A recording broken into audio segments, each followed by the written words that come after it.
Zamislite državu koja se u samo nekoliko generacija pretvorila iz male balkanske zemlje u carstvo koje se prostiralo od Dunava do Egejskog mora.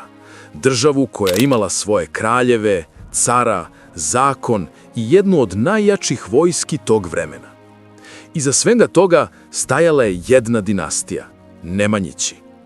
Njihova priča je priča o usponu Srbije, njenoj najvećoj moći, ali i njenom padu. Priča počinje u 12. veku.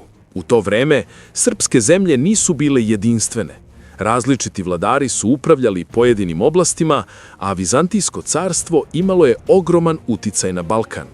Srbija je tada bila daleko od velike sile, ali tada se pojavljuje jedan čovek koji će promeniti tok istorije – Stefan Nemanja. Nemanja dolazi na vlast oko 1166. godine u Raškoj. Njegov cilj bio je jasan – ujediniti srpske zemlje i osloboditi ih od stranog uticaja. Kroz ratove, političke saveze i odlučnu vlast uspeo je da ojača državu i proširi njene granice. Nemanja nije bio samo ratnik, bio je i veliki graditelj. Podigao je manastire Studenicu i Hilandar, koji su postali centri duhovnog i kulturnog života Srba. Ali ono što je posebno zanimljivo jeste način na koji je završio svoju vladavinu. Umesto da se do kraja života drži vlasti, Nemanja se povlači sa prestola, odlazi u manastir i postaje monah. U istoriji je ostao poznat kao Sveti Simeon. Njegova odluka da vlast prepusti svom sinu otvorila je novo poglavlje srpske istorije. A upravo taj sin promenit će sudbinu Srbije na još jedan način. Rastko Nemanjić, poznatiji kao Sveti Sava, bio je Nemanjin najmlađi sin. Umesto da bude vladar ili vojskovođa, odlučio je da se posveti veri. Kao monah, diplomata i crkveni vođa, uspeo je da uradi nešto što je bilo presudno za srpski narod. Godine 1219. izborio je autokefalnost Srpske pravoslavne crkve.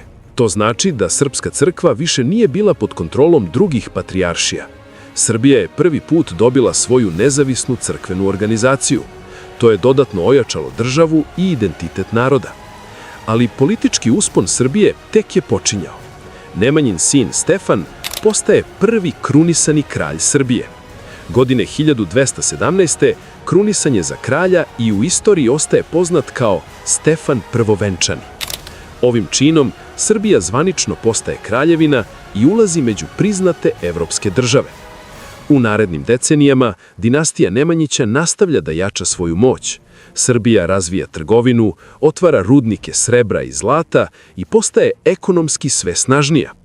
Vladari poput kralja Uroša I i kralja Milutina dodatno šire teritoriju i grade brojne manastire. Posebno se istakao kralj Milutin. Vladao je skoro 40 godina i iza sebe ostavio ogromno graditeljsko nasleđe. Pod njegovom vlašću podignuta je Gračanica, jedan od najlepših manastira srpske srednjovekovne arhitekture. Ali pre nego što Srbija dostigne vrhunac moći, dogodila se jedna bitka koja je promenila tok istorije.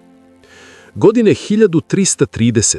odigrala se bitka kod Velbužda između srpske vojske i bugarskog cara Mihajla Šišmana. Srpsku vojsku predvodio je kralj Stefan Dečalski, a u bici je učestvovao i njegov sin, mladi Stefan Dušan. Bitka je završena velikom pobedom Srbije. Bugarska vojska je poražena, a sam car Mihajlo Šišman je poginuo. Ova pobeda učinila Srbiju najjačom silom na Balkanu u tom trenutku. Istoričari često smatraju da je upravo bitka kod Velbužda bila prekretnica koja je otvorila put za uspon Stefana Dušana i kasnije stvaranje Srpskog carstva. A upravo taj sin promenit će sudbinu Srbije na još jedan način. Godine 1331. na vlast dolazi Stefan Dušan. Njegova ambicija bila je mnogo veća od ambicija prethodnih vladara. Dušan pokreće vojne pohode protiv Vizantije i veoma brzo počinje da osvaja ogromne teritorije. Grad po grad, oblast po oblast, Srbija se širi prema jugu. Za samo nekoliko godina Dušan stvara jednu od najvećih država na Balkanu. Njegova teritorija prostirala se od Dunava pa sve do Egejskog mora. Godine 1346. dolazi trenutak koji predstavlja vrhunac moći srednjovekovne Srbije. Stefan Dušan proglašava se za cara Srba i Grka. Time nastaje Srpsko carstvo. Ali Dušan nije bio samo osvojač. On želeo je da njegovo carstvo ima jasan zakon i red. Zato donosi Dušanov zakonik, jedan od najvažnijih pravnih dokumenata srednjeg veka na Balkanu. Zakonik je regulisao sve: sudstvo, trgovinu, vlast, kazne i prava ljudi. U tom trenutku Srbija je bila na vrhuncu svoje moći. Ali upravo tada počinje i njen pad. 1355. godine car Dušan iznenada umire. Njegov naslednik postaje njegov sin Uroš V. U istoriji je poznat kao Uroš Nejaki.